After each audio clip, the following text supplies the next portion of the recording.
So antler restrictions or shooting bucks based on antler size instead of age is something that deer managers commonly get wrong. It's an intuitive way to make harvest decisions when it comes to bucks because antlers are either large or they're not, regardless of how old that deer is. Aging a deer based on its body characteristics is something that there's a little bit of science to, but it also is a significant art form. The risk that we run when we just make buck harvest decisions based on antler size is that we could potentially end up harvesting only the largest antlered younger males. And when we harvest only those larger antlered younger males, what ends up happening is we don't achieve the full potential of the antler size that that property is capable of producing because those large antler males don't live into those older age classes when they produce their largest antlers. Another thing that a lot of managers are concerned about is by shooting those large antlered males at a young age that we could potentially cause the population to shift towards having smaller antlers genetically. So basically this would be a high grading or a reverse culling.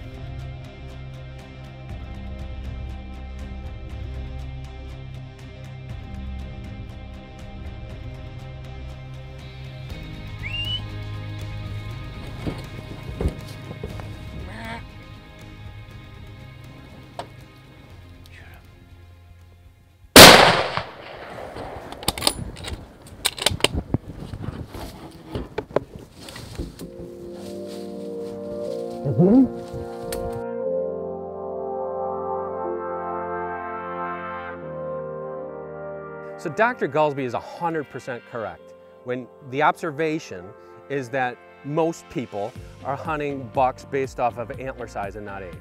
And that is a problem that we've had as a deer hunting nation forever. They say it has to be 8 points or better, it has to be 16 inches wide, yada, yada, yada, whatever. What happens is you're targeting all the best bucks, especially at the younger ages. If you want to do that, that's fine. There's no problem with that whatsoever.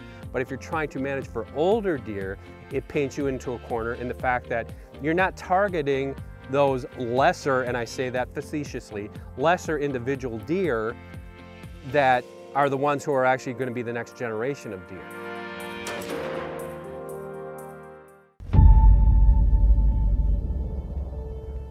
Okay, this goes against a lot of people who are going to be watching this. And I know a lot of people will get angry and fire up your keyboards, and please do, because here's the thing. The best way to age a deer, when he's dead on the ground and I can look at his jawbone, I'll stand toe-to-toe with anybody who wants to argue that. Now, yes, if you have that deer in a pen, if you have history with that deer, I'm living on Iowa, 1,000 acres, and I've seen that deer and he's got a weird configuration on his rack and I can track him from year to year in a trail camera, yes, you can do it that way. For me to sit back, like I say, on my little 34 acres in Wisconsin and try to age a deer that I might see once or twice or 3 times a year at best, that's a coin flip. You can't do it that way. Basically, what I tell most people, now this doesn't include, like I said, this doesn't include the high-end managers. You're off over here doing your own thing. The every average day guy and gal, the best way to do it, look at that deer, try to differentiate between a yearling buck, a 2.5-year-old buck, and if you're good at it, a 3.5-year-old buck. That's the best way to do it. And you can do that by body size, body characteristics, really easy on those younger age class deer. You get beyond 3 years old, that's master class level stuff. So here's an interesting thing when it comes to aging deer on the hoof, so to speak. And I'm going to be light on how I tread here. I liken it to trying to guess the age, especially of a woman who is anywhere from 25 to 40 these days. When I grew up, everybody wasn't into health and fitness and nutrition and things like they are today. I can look at a woman or a young man and there could be a 15-year difference. I'm like, I don't know, he or she could be 25 or they could be 40, I have no idea. And a lot of times the 40-year-olds are the ones who trick me. I'm like, I thought that guy or gal was 25 years old. Same thing with deer, because we are providing deer today with really high-end nutrition. You know, we're providing them with food plots, we're providing them with minerals, we're making everything the best it can be. It's really no different than people that way. So keep that in mind. Don't get fooled by those 40-year-old deer.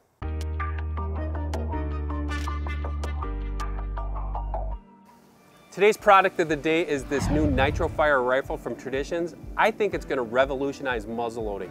What we have here is a muzzleloader that you can unload, and it takes an encapsulated charge. This is the coming together of three great companies. We had Tradition Firearms with the rifle, Federal Ammunition with what they're calling the fire stick, and Hodgdon Powder, which came up with the 888 powder for this encapsulated charge. But the Nitro Fire rifle itself, basically what we have here is there's a little shelf inside that barrel where I can seat that bullet every single time. It's just a little rim at the bottom of the barrel.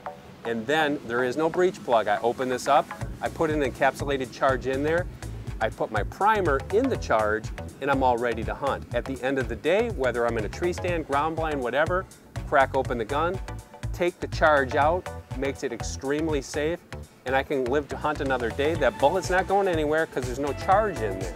The other thing about this rifle is it makes muzzleloading extremely consistent, which is the big thing about any types of firearm hunting. Also, if there's any moisture, I don't have to worry about it because the charge is encapsulated.